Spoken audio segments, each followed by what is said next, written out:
Session of this faculty guidance program on COVID-19 management. Now, this has been, today's session was supposed to be taken by our Dean Hospital Affairs regarding COVID-19 hospital administration, but due to some certain issues, he will not be able to take it. So we are going to discuss about end of life care and the issues associated with it. Uh, and this issue is very relevant in today's context just because that everybody is saying what is happening around us. So to discuss about this topic, we have our legal advisor, Mr. Pradeep Pandey, who has seen the institution and who has been associated with the this organization since long. And at least for last 3-4 years, he has seen the organization and he understands the medical legal issues and concerns associated with it. Additionally, we will have some brief presentation by Dr. Panda, who will discuss briefly about the clinical aspects of end-of-life care. So I hand over the session to Mr. Pradeep Pandey, and who can take it further and who will guide us in this scenario. Thank you so much, sir, for introducing me. Such a pleasure. Hello. Yeah, actually, I take the privilege to start this very relevant topic nowadays, and with the help of our co-host, Dr. Panda, who will be helping us in these slides. This is a very small presentation because we must know what the euthanasia is. Of course, all of you must be aware about the medical things associated with it, but before that we must know the legal aspects, because in India law is not very clear, and for that we have to ensure that end of life care and end of life decision, these are the very silver line gap, and we have to confine and control ourselves that in any direct or indirect manner we should not be involved in any end of life decision relating to patient, because as of now some legal things are like this in a very critical phase, in which we will be taking up in subsequent slides about what the end of life care is and how is it different from end of life decision. So I will request Dr. Panda to help us in understanding this small slide, in which how we have to reduce our curative care and gradually shift to palliative care, then EULC. So Dr. Panda would be there to help us out, and he is the best person for me to brief this decision which a physician has to take.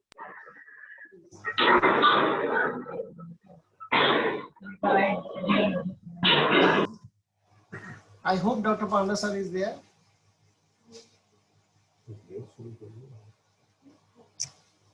Yes, sir. Yes, sir. Yes, sir. Yes, sir. Ajay. Good afternoon, all.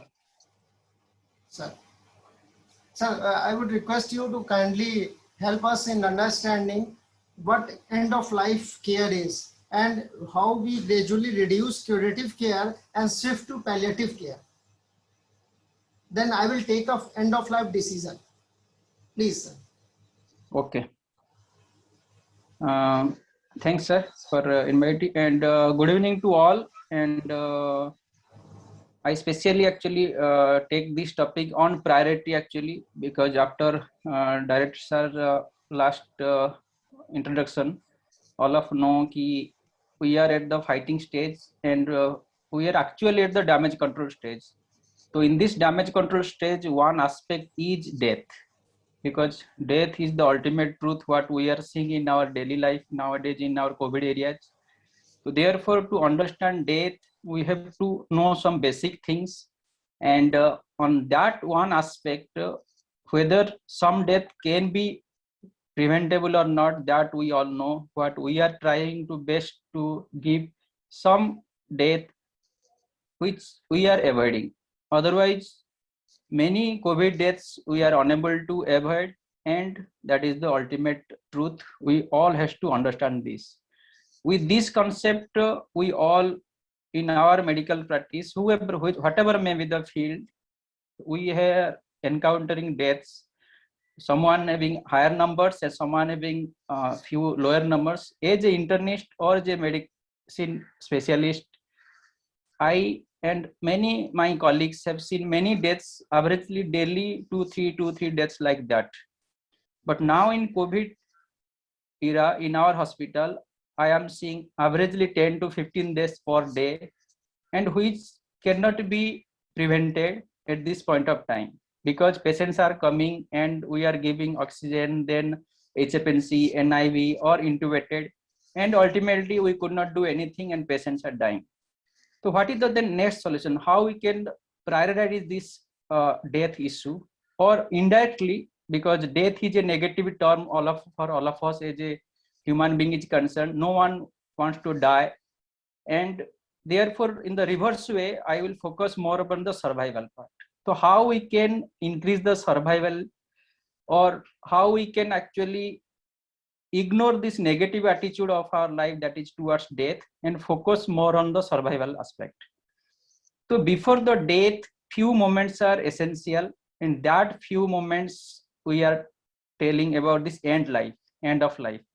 Suppose one patient actually going to die in the next future moments that yet to come, but at this point of time, what I should do? I know there is a poor prognosis, patient is intubated with 100% oxygen, and now saturation is falling, and now bradycardia started. I did the CPR. I tried to survive for some moment time. Then next question comes, what next? So at that junction of time, I have to take a good decision because as a clinician, I have to see multiple aspects. First question comes to my mind, as a healthcare worker, can any patient comes to this bed who can be survived? In this patient who is already 100% oxygen requirement, already saturation is falling less than 90 in the last few hours, already bradycardia or even if ventricular tachycardia or ventricular fibrillation has happened once or twice, already patient is the end stage. So at that point of time, as a clinician, this is an ethical question comes to mind as a treatment is concerned, what to do. So that point of time, one term is called there's the end of life care.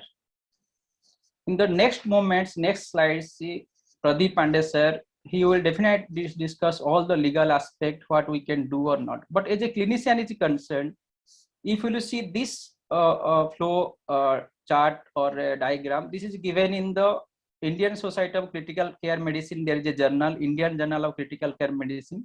There is a joint statement by both societies, Critical Care Society and Anesthesia Society, and they have given this we can follow at this junction of time.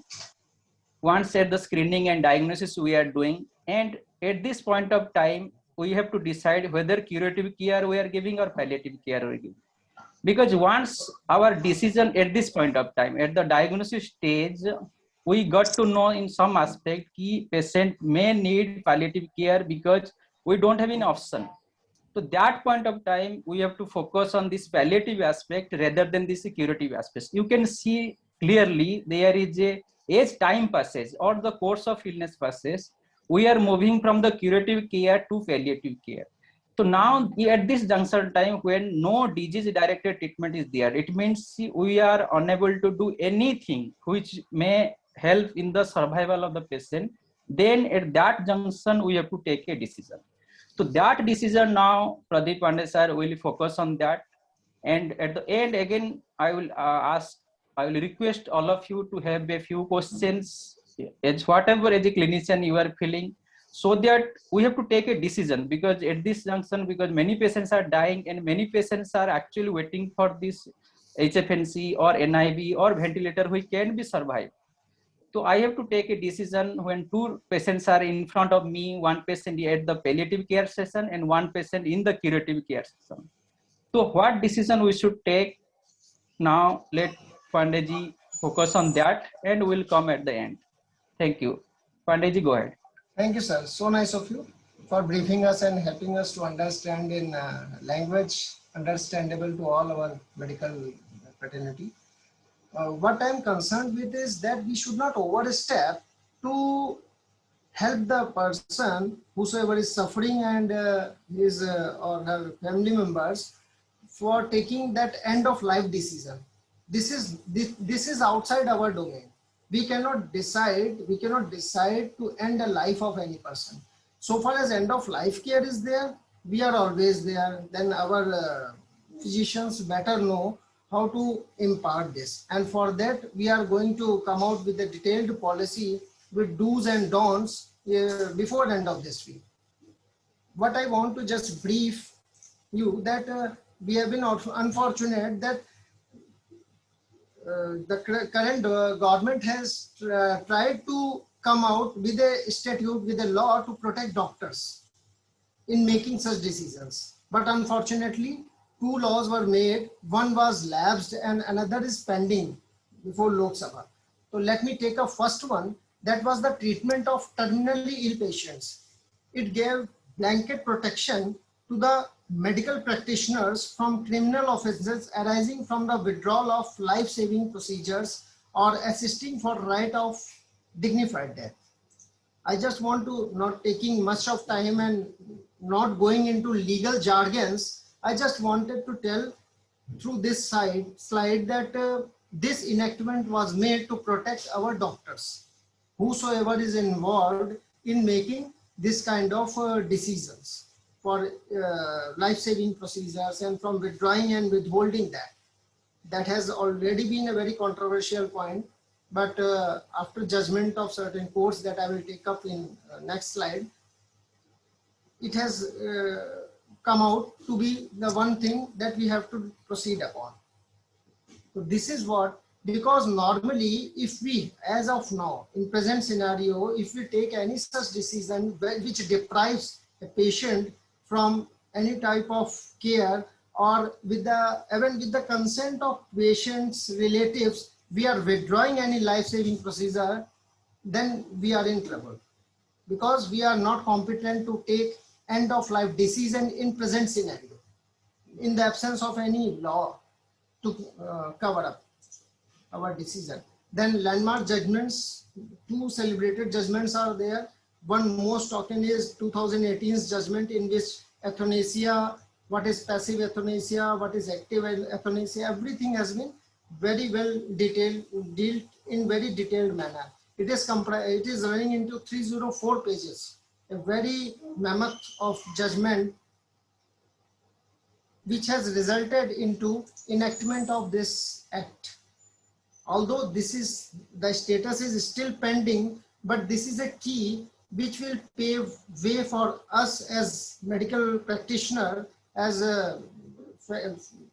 whosoever, the nursing and whosoever, they are being protected here.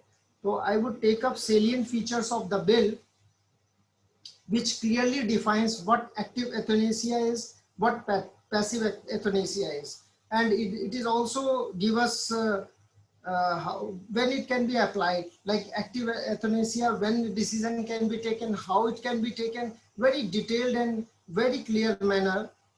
It is a very small piece of enactment. It is here. I can also share if time permits. Yeah, this is here. It is very small, running into 4 pages. So it defines each and everything in a very lucid manner.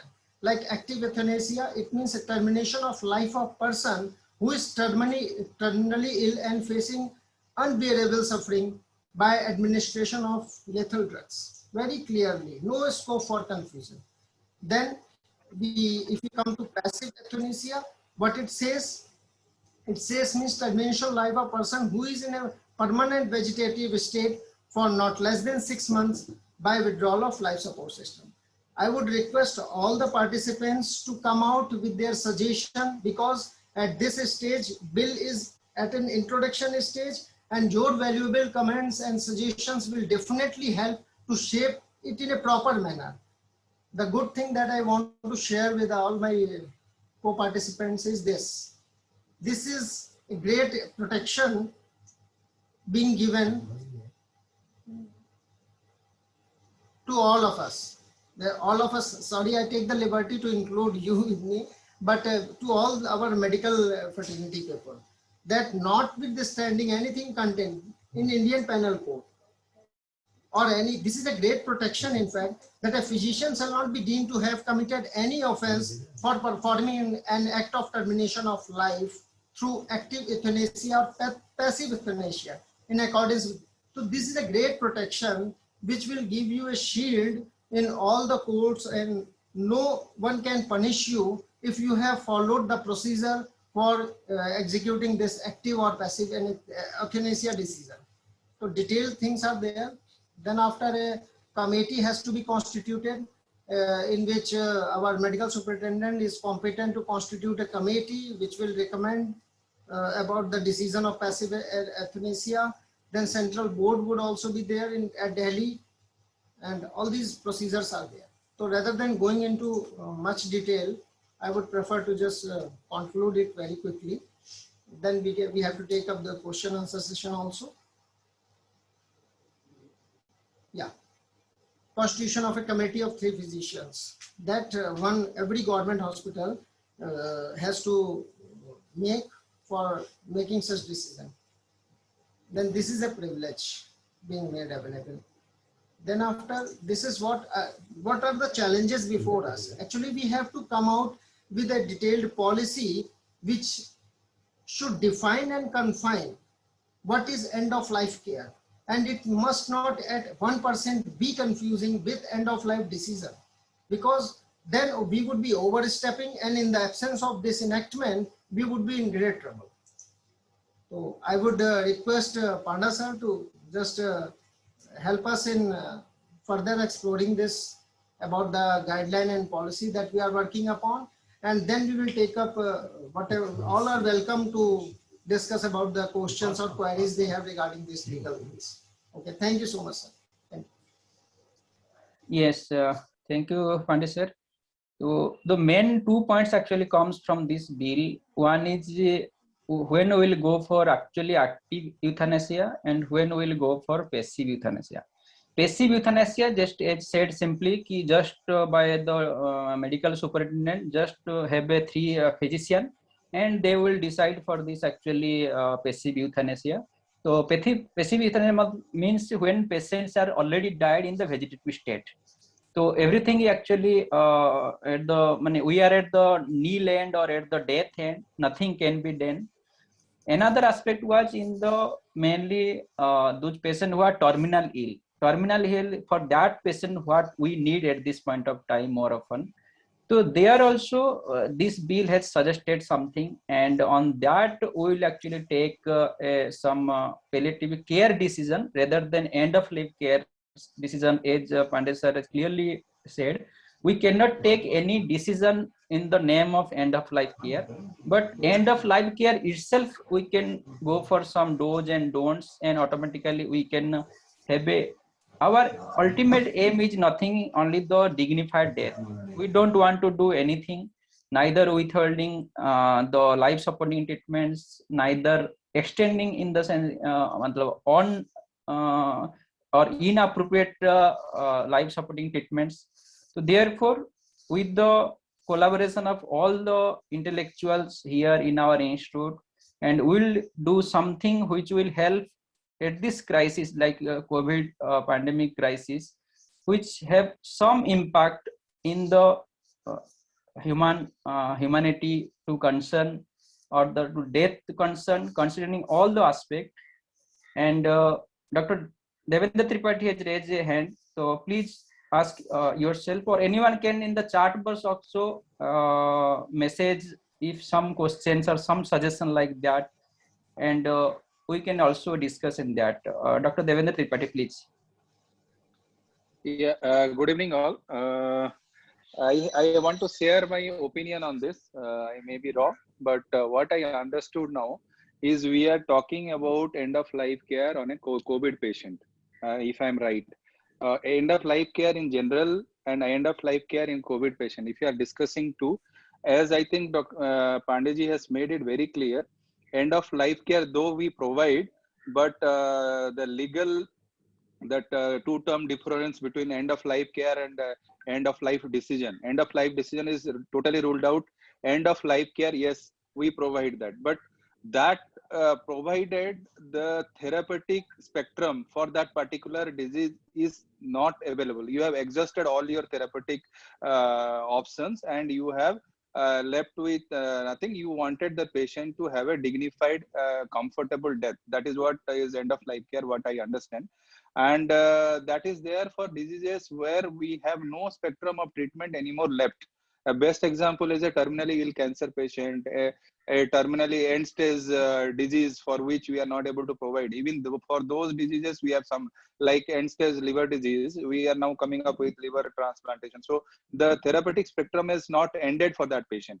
Similarly, something in almost all, like end stage lung disease are also there, chronic lung diseases, which you do not know. So you either you go for a transplant, or the patient doesn't have any other therapeutic thing left.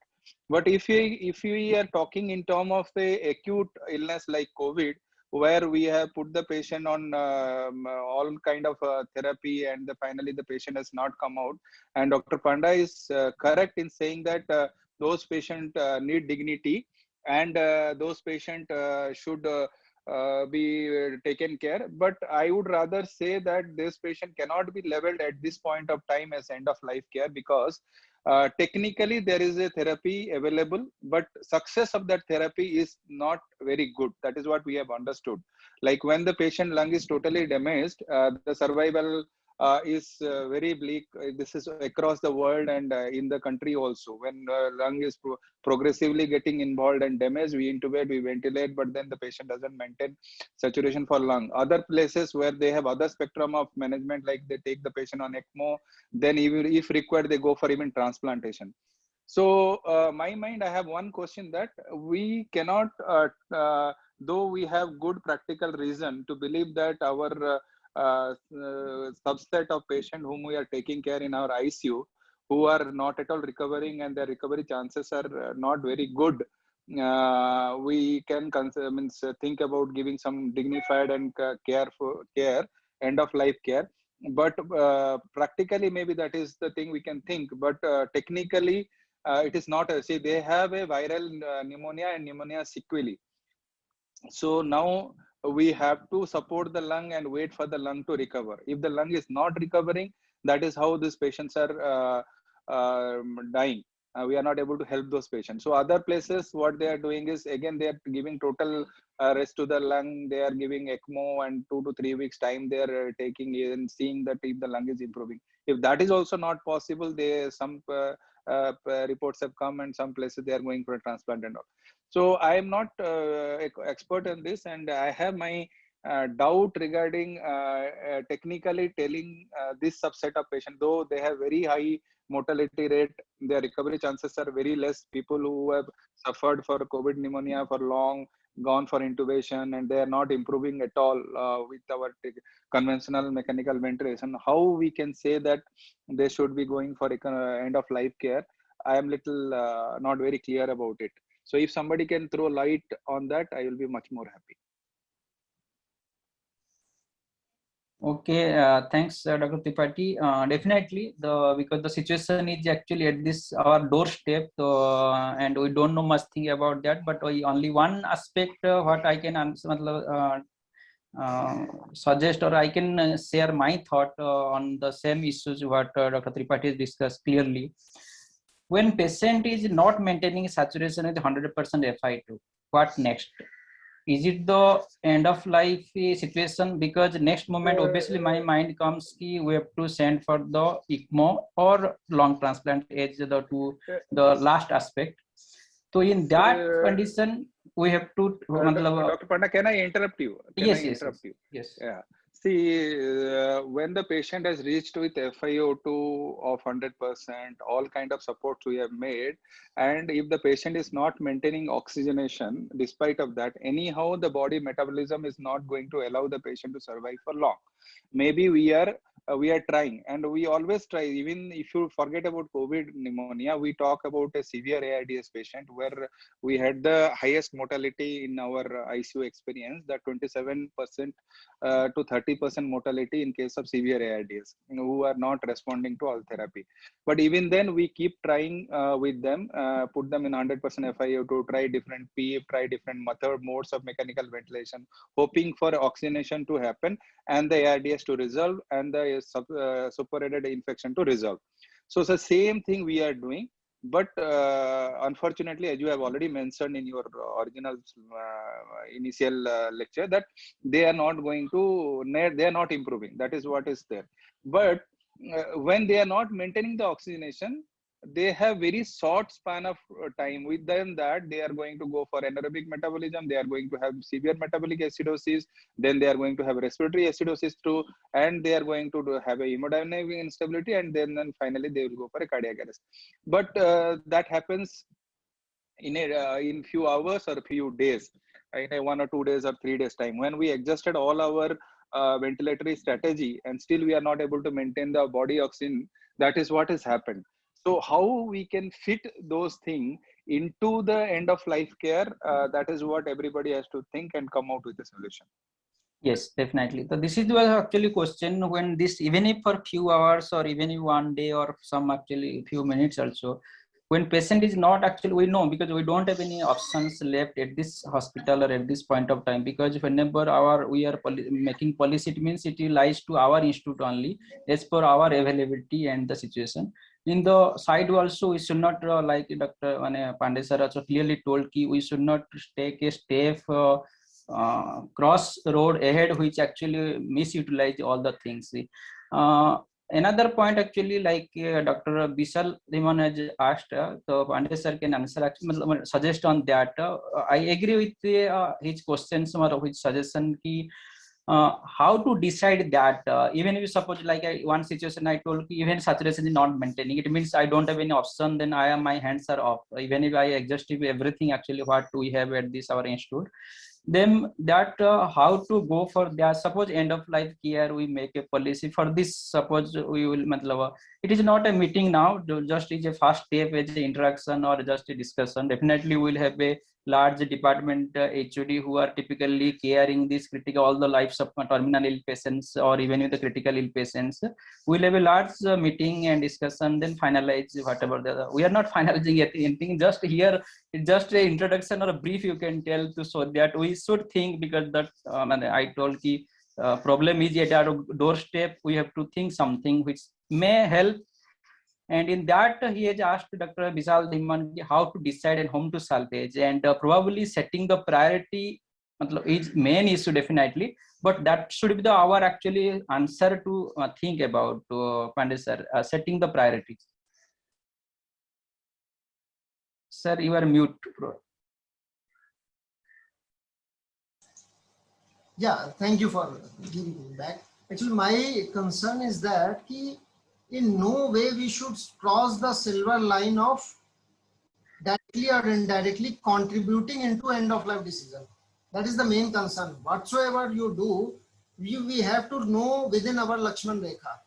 We should always try to ensure best end of life care, but not end of life decision, because that would be subjective. It will depend from case to case, but definitely we can come out with do's and don'ts that will help our respected faculties to understand. And it is a continuous evolving process, because first draft of this policy would be ready with us very soon, after the inputs from all the distinguished faculty, and then after we will come out with the final draft. So I think at this point of time, what I can conclude is that in never, of course our intention is to save the people, but we should not overstep in a manner to make us in trouble, to put us in trouble. Yes, I agree completely with Pandey sir. So if director sir is available free, can Yes, sir. Sir is available. Yes, sir was just going to Okay, no issues. So when sir will free, automatically sir will attend. So here Latika Mohan also, madam, has given the same suggestion. Obviously, at this junction of time, ki what are the ethics of sustaining a patient who actually is unsalvageable and also denying another who may recover. So that Lakshmana Rekha, what is saying by the Pandey sir, so that we have to find out, because all of us are intellectual. There is no doubt about that. Question, my one intention is always, when we are combinedly deciding as an institute point of view, as a whole institute is actually focusing on that, then I think legal will always with us, because it is I am not taking my decision for a patient whenever admitted in medicine department or COVID ward. Neither director sir is taking individually, neither Pandeyji is taking individually. So when we are doing everything actually for the benefit under this Lakshmana Rekha, then I think we are in the right way.